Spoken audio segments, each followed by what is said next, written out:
여러분 안녕하십니까? 포항 MBC 뉴스데스크입니다. 경북 동해안 지역은 내일까지 30에서 80mm의 많은 비가 내리겠습니다. 경북 북동 산지에는 1cm 안팎의 눈이 내리는 곳도 있겠습니다. 울릉도 독도에는 오늘 밤 순간 풍속이 초당 20m 이상 매우 강한 바람이 불겠고 동해 남부 해상에는 내일 새벽 풍랑 예비특보가 발효돼 있습니다. 비가 그친 뒤 토요일 낮부터 기온이 내려가 영하권 추위가 지속되겠으며 바람까지 강하게 불어 한파특보 가능성도 있습니다. 포항 영덕간 동해 중부선이 지난 2018년 개통 이후 5년 만에 열차 운행을 중단합니다. 동해 중부선 전철화 사업이 1년간 연기됐기 때문인데 기존에 사용해온 디젤 열차는 너무 낡아 더 이상 운행이 힘들다는 게 이유입니다. 김영일 기자가 보도합니다. 포항과 영덕을 오가는 동해 중부선 열차입니다. 2018년 열차가 개통한 이후 총 47만 명이 이용했고 매년 꾸준한 증가세를 보여왔습니다. 하지만 포항 영덕 간 열차 운행은 12월 18일부터 전면 중단될 예정입니다. 포항 삼척 간 전철화 사업이 당초 올해 12월 완료돼 내년부터 전철을 투입할 예정이었지만 전력 공급 시설 확충 등의 문제로 이 사업이 내년 12월로 연기됐고 기존에 운행해온 낡은 디젤 동차는 안전상의 이유로 더 이상 사용할 수 없는 상태입니다. 제가 자주 오는데 여기 블루로드길 자주 옵니다. 근데 이거 없어지면 못할 것 같아요. 너무 아쉬워요. 평소에는 그 열차가 있으니까 영덕이 자주 오고 뭐 한 가지 볼 일이 있어도 오고 예. 그런데 이제 없어진다 하니까 좀 불편한 점이 있겠다. 영덕군은 새로운 대책으로 포항과 영덕을 오가는 대체버스를 KTX 시간에 맞춰 왕복 12차례씩 매일 운영하겠다고 밝혔습니다. 12월 18일부터 주민들의 불편 최소화하기 위해서 대체버스를 운행을 합니다. 하지만 운행 중에 여러 가지 또 문제점이 나타날 수 있는데 그 부분도 저희들이 최대한 바로 피드백해서 동해 중부선 전철화 사업이 지연되고 디젤 열차 운행마저 중단되면서 경북 동해안을 찾는 관광객과 지역민들의 불편이 커지고 있습니다. MBC 뉴스 김희학일입니다. 포항시는 오늘 시청에서 수소도시 조성 마스터플랜 수립 용역 최종 보고회를 열고 수소도시 조성을 위한 추진 전략을 제시했습니다.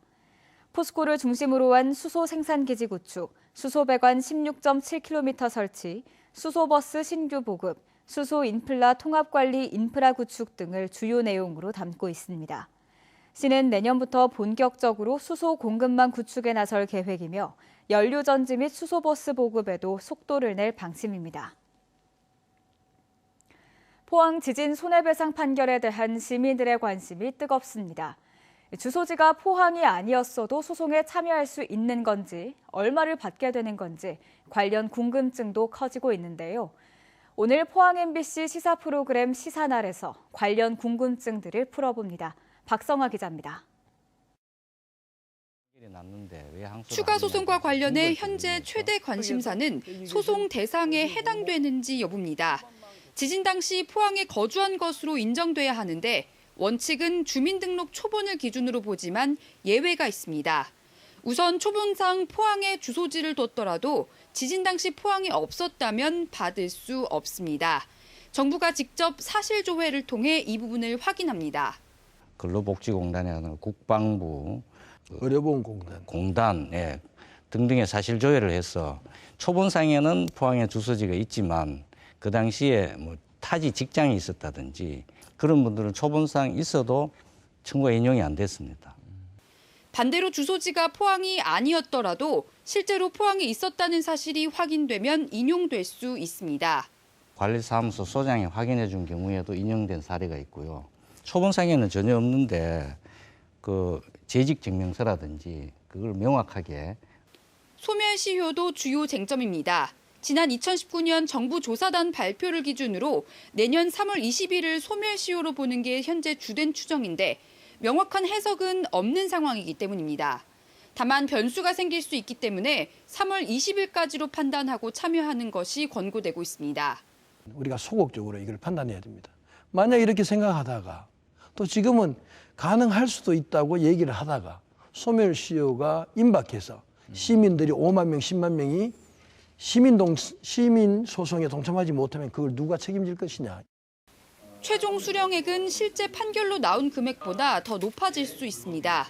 법조계에서는 1심 판결 금액이 유지되고 항소심이 2년 정도 걸릴 경우 최대 300만 원이 아닌 400만 원을 받게 될 것으로 보고 있습니다.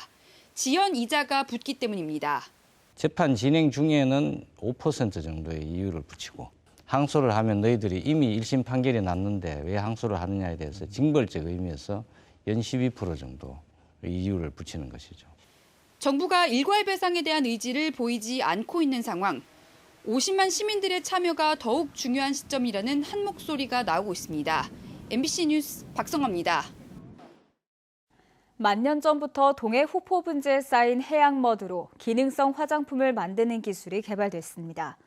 포항지질자원실증연구센터 서성만 박사팀은 동해에 쌓인 해양머드를 이용해 화장품 원료 개발에 성공했으며 시험 결과 보습, 주름 제거, 미백 등의 효과가 입증됐다고 설명했습니다.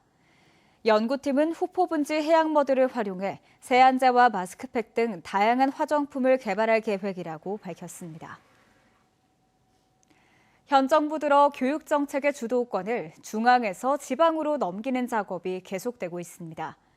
지자체와 교육청이 협력해 지역 특성에 맞는 교육혁신 정책을 만들면 정부가 관련 규제를 풀어주는 교육발전특구도 그중 하나인데요. 경북에선 포항과 안동, 구미, 상주 등 10개 시군이 특구 추진을 준비 중입니다. 이도은 기자가 전해드립니다.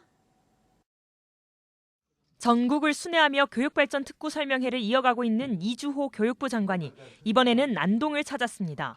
지역 중심의 교육정책 기조를 강조한 이 장관은 교육발전 특구가 새로운 공교육 패러다임 전환의 마중물이 될 거란 점을 강조했습니다. 그러면서 핵심 방향으로 초등학교 늘봄 학교 확대와 공립고등학교의 위탁 경영을 꼽았습니다. 자율형 공립은 쉽게 말씀드리면 공립학교를 위탁 경영을 하는 겁니다. 그러니까 예를 들어서 포항 같으면 포스코 교육재단에서 출연연 같은 전문기관들이 위탁을 받을 수도 있고요. 기업이 심지어는 교육청과 지자체가 지역에 맞는 교육발전 계획을 제안하면 정부가 특례를 통해 교육 관련 규제를 풀어주는 방식으로 지원하는 게 교육발전 특구의 골자입니다. 특구에 선정되면 3년간 최대 100억 원이 지원되는데 경북에선 10개 지자체가 특구 도전을 선언했습니다. 시장군수가 교육감과 협약을 맺거나 도지사가 교육감과 협약을 맺는 두 가지 특구 형태가 모델로 제시됐는데 포항, 칠곡, 예천, 울진은 시장군수가, 안동, 구미, 영주, 상주는 도지사가 협약의 주체가 되는 방식으로 각각 검토 중입니다.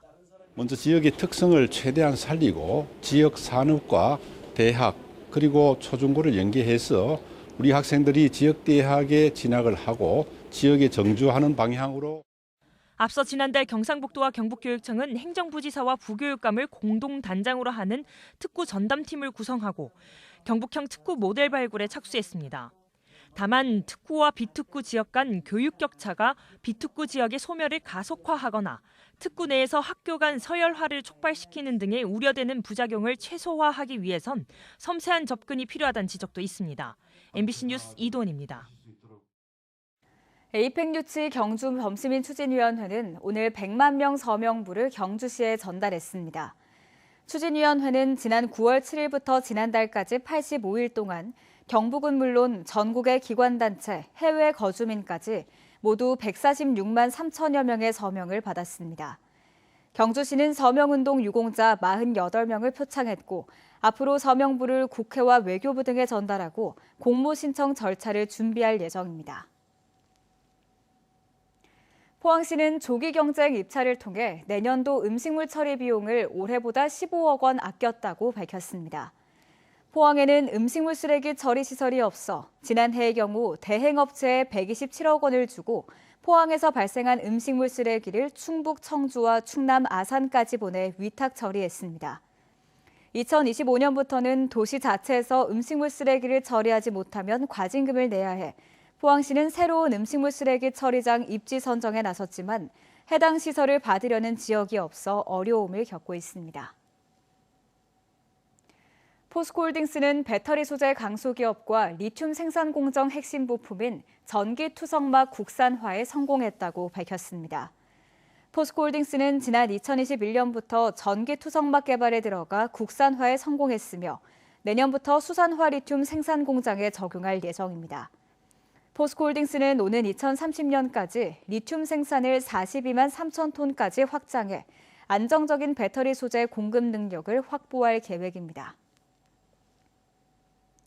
경상북도가 울진 원자력 수소 국가산단과 안동 바이오생명 국가산단의 조성을 위해 LH 경북개발공사와 기본협약을 체결했습니다. 이번 협약은 국가산단 추진에 필요한 기관별 역할 분담과 경쟁력 강화를 위한 지원 방안 등을 담았으며 이를 바탕으로 앞으로 협의체 구성과 예비 타당성 조사 등의 절차가 진행될 예정입니다. 경상북도는 현재 신규 국가산단은 입주기업 수요조사와 타당성 조사 용역이 동시에 진행되고 있고 진입도로 계획도 마무리되는 등 순조롭게 진행되고 있다고 밝혔습니다. 한편 경주 SMR 국가산단은 내년 1월 중에 기본협약이 체결될 예정입니다. 의회 방문 기념품을 빼돌려 선거군에 관변단체해 준 혐의로 대구 수성구 의원이 경찰 수사를 받게 됐습니다. 해당 구의원은 지난달 의회 방문객에게 주는 우산과 전기포트 등 20개, 21만 4천 원 상당을 의회 밖으로 챙겨나가 관내 한 관변단체 회장에게 건넨 혐의를 받고 있습니다. 수성구 선거관리위원회는 해당 구의원을 오늘 공직선거법 위반 혐의로 경찰에 고발했고 경찰은 혐의를 조사 중입니다. 어제 오후 1시 44분쯤 울릉도 성인봉에서 고로쇠 수액을 채취하던 80대 남성이 30m 계곡으로 추락했습니다. 추락한 남성이 119에 직접 신고했으며 안면부를 크게 다쳐 헬기로 육지병원으로 이송됐습니다. 청년 인구 감소 등으로 지방 소멸의 위기가 심화하고 있지만 정작 대도시 청년들은 삶의 만족도가 낮다는 조사 결과가 나왔습니다. 국회 미래연구원이 수도권 등 7개 특별광역시에 거주하는 청년층을 대상으로 삶의 만족도를 조사한 결과 7곳 모두 7점 만점의 4점대 점수를 기록하는 데 그쳤습니다.